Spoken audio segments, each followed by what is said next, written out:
Bonjour, c'est parti pour la saison 2 de la chaîne des montres avec des nouveautés, des découvertes et le quiz toujours en fin de journal.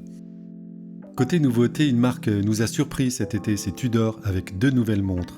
Des montres qu'on est allé voir et qu'on est allé essayer chez Louis Julian qui représente les marques Rolex et Tudor à Cannes. Et ces 2 montres, les voici. C'est la Ranger de nouvelle génération et la Pelagos 39. D'abord, une tendance se confirme, c'est la réduction des boîtiers. Les diamètres passent pour l'une et pour l'autre à 39 mm, comme la Black B58. C'est la carte mixte jouée par la marque dans sa communication officielle. La première nouveauté concerne la collection Pelagos, qui est la collection de plongée la plus technique de la gamme, avec des modèles parfois étanches à 500 mètres. Tudor fait le pari cette fois-ci d'une version disons plus civilisée, à la fois plus petite, plus fine et plus légère. Le boîtier de la Pelagos est en titane grade 2 connu pour sa résistance. Son principal atout c'est la lisibilité, entre le cadran noir satiné et les index blancs en céramique. Avec les aiguilles Snowflake qui sont luminescentes, franchement pour lire l'heure on fait guère mieux, de jour comme de nuit. Finalement, c'est une montre qui a le même style, le même ADN que ses grandes sœurs de 42 mm, à un prix légèrement inférieur de 4 140 € qui signale un très bon niveau de finition. Autre nouveauté proposée par Tudor, cette Ranger 2022. Alors là, un petit retour en arrière est nécessaire pour comprendre ce qu'elle représente. Elle est apparue une première fois en 1964, alors que 10 ans plus tôt, une expédition anglaise avait rallié le pôle Nord avec des montres Tudor au poignet.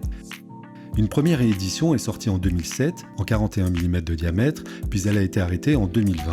La voilà de nouveau dans la gamme car c'est une montre historique pour Tudor, dans la case sport et aventure, avec boîtier, lunettes et bracelet tout acier.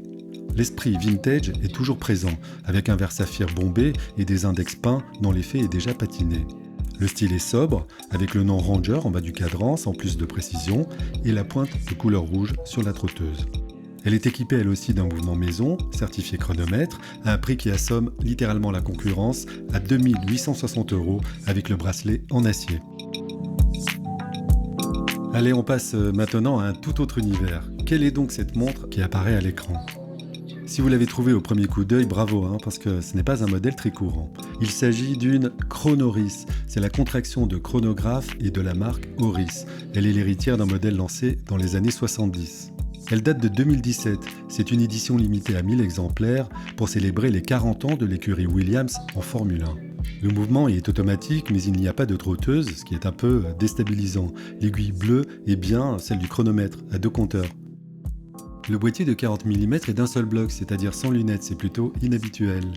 Elle était livrée à l'époque avec un joli coffret en cuir vieilli et plein de choses à lire dans un livret en anglais. Son prix neuf était d'environ 3 500 €, mais elle n'est plus au catalogue de la marque, sans doute épuisée.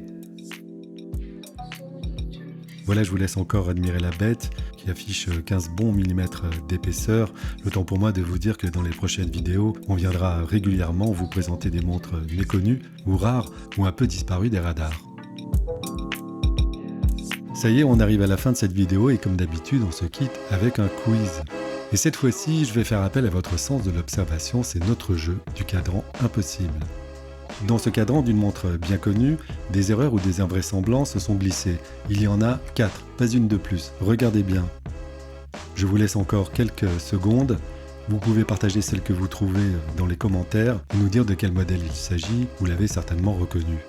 Bien, cette fois-ci c'est vraiment la fin. N'oubliez pas de vous abonner, ça fait grandir notre communauté.